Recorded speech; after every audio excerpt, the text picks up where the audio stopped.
so himself. He'd had time in prison to obsess about how, when, and where he was going to do it. I finally went off to sleep. It was almost morning.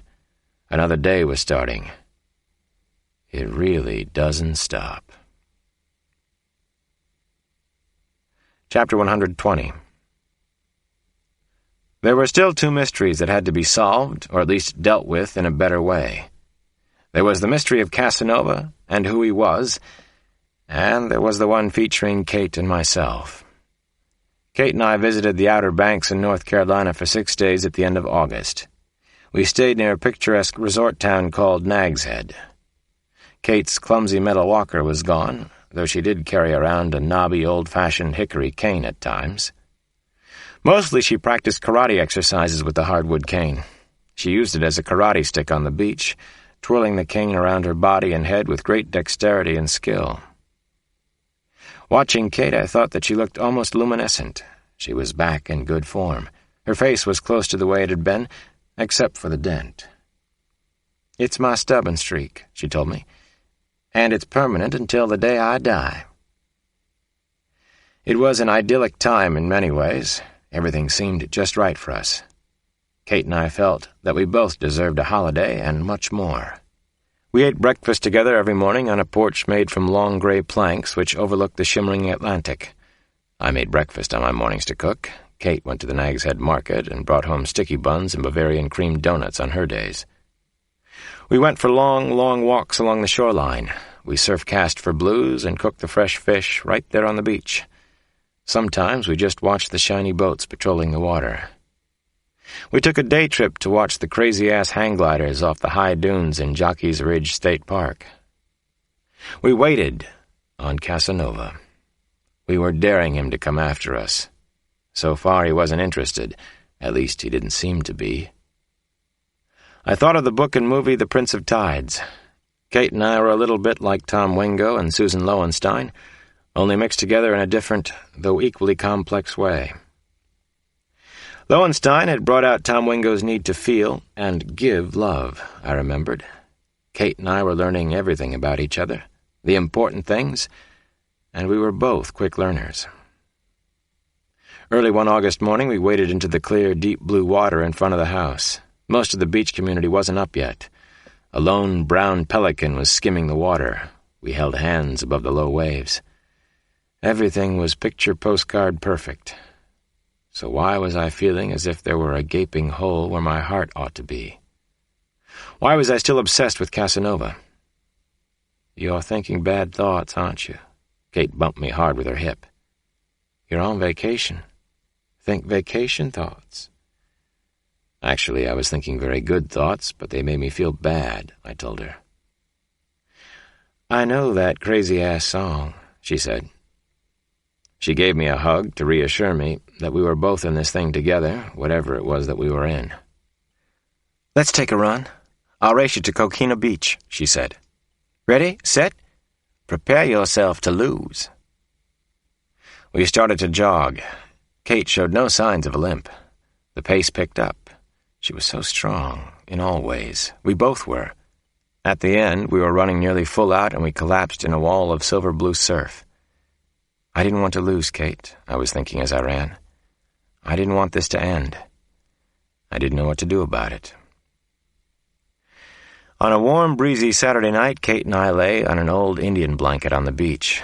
We were talking on 100 subjects at one sitting. We had already feasted on roast Carolina duckling with blackberry sauce that we'd made together. Kate had on a sweatshirt that read, "Trust me, I'm a doctor." "I don't want this to end either," Kate said, with a heavy sigh.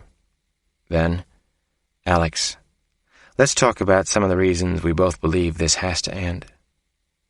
I shook my head and smiled at her characteristic directness. "Oh, this will never really end, Kate. We'll always have this time. It's one of those special treasures you get every once in a while in life." Kate grabbed and held my arm with both her hands. Her deep brown eyes were intense. "Then why does it have to end here?" We both knew some, though not all, of the reasons. We're too much alike. We're both obsessively analytical. We're both so logical that we know the half-dozen reasons this won't work out. We're stubborn and we're strong-willed. Eventually, we would go boom, I said in a half-teasing tone.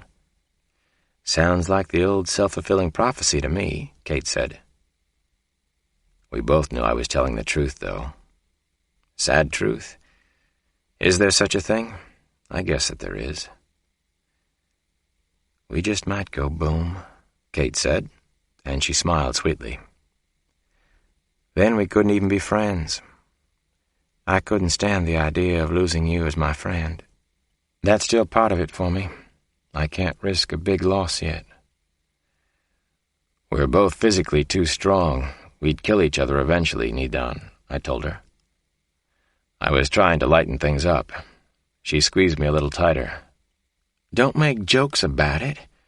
Don't make me laugh, damn you, Alex. I want this to be our sad time, at least. It's so sad I might cry. No, I am. See that? It is sad, I said to Kate. It's the saddest thing. We lay on the scratchy wool beach blanket and held each other until the morning. We slept under the stars and listened to the steady beat of the Atlantic. Everything seemed gently touched with the brush of eternity that night on the Outer Banks. Well, almost everything. Kate turned to me in between cat naps, in between dreams. Alex, is he coming after us again? He is, isn't he? I didn't know for sure, but that was the plan. Chapter 121. Tick-cock, tick-cock, tick-cock. He was still obsessed with Kate McTiernan, only it was much more disturbing and complex than just the fate of Dr. Kate now. She and Alex Cross had conspired to ruin his unique creation, his precious and very private art, his life as it had been. Nearly everything that he'd ever loved was gone now, or in disarray. It was time for a comeback. Time to show them once and for all. Time to show his true face. Casanova realized that he missed his best friend above all else. That was proof that he was sane after all. He could love. He could feel things. He had watched in disbelief as Alex Cross shot down Will Rudolph on the streets of Chapel Hill. Rudolph had been worth 10 Alex Crosses, and now Rudolph was dead. Rudolph had been a rare genius. Will Rudolph was Jekyll and Hyde, but only Casanova had been able to appreciate both sides of his personality. He remembered their years together and couldn't put them out of his thoughts anymore. They had both understood that exquisite pleasure intensified the more it was forbidden. That was a ruling principle behind the hunts, the collection of bright, beautiful, talented women, and eventually the long string of murders. The unbelievable, matchless thrill of breaking society's sacred taboos, of living out elaborate fantasies, was absolutely irresistible. These were pleasures not to be believed. So were the hunts themselves, the choosing, observing, and taking of beautiful women and their most personal possessions. But now, Rudolph was gone. Casanova understood that he wasn't merely alone. He was suddenly afraid to be alone. He felt as if he'd been cut in half. He had to take control again. That's what he was doing now. He had to give Alex Cross some credit. Cross had come close to catching him. He wondered if Cross knew how close. Alex Cross was obsessed. That was his edge on all the others in the chase. Cross would never give up, not until he was killed. Cross had set up this delicious little trap in Nag's Head for him, hadn't he? Of course he had. Cross had figured that he would come after him and Kate McTiernan anyway, so why not have it happen under controlled circumstances? Why not, indeed? It was almost a full moon the night he arrived at the Outer Banks. Casanova could make out 2 men in the tall, wavering dune grass up ahead. They were the FBI agents assigned to watch over Cross and Dr. Kate, the hand-picked guardians. He flicked on his flashlight so that the 2 of them would see him coming. Yes, he could fit in anywhere. That was just part of his genius, though. Just a small part of his act. When he got within voice range, Casanova called out to the agents. "Yo, it's only me." He tilted the flashlight upward to expose his face. He let them see him, see who he was. Tick-tock. Chapter 122. It was my morning to take care of our breakfast, and I democratically decided on Kate's favorite sticky buns to top off my infamous Monterey Jack cheese and sautéed onion omelet. I figured I would jog to and from the tiny overpriced bakery in Nag's Head. Jogging helps me think in straight lines sometimes. I ran on a zigzag path through softly waving waist-high dune grass that eventually met with the paved road over the marshes and into town. It was a beautiful late summer day. I began to relax as I jogged. My guard was down, so I almost didn't see him. A blond man in a navy blue windbreaker and stained khaki pants lay spread-eagled in the tall grass, just off the dirt path. He looked as if his neck had been broken. He hadn't been dead very long.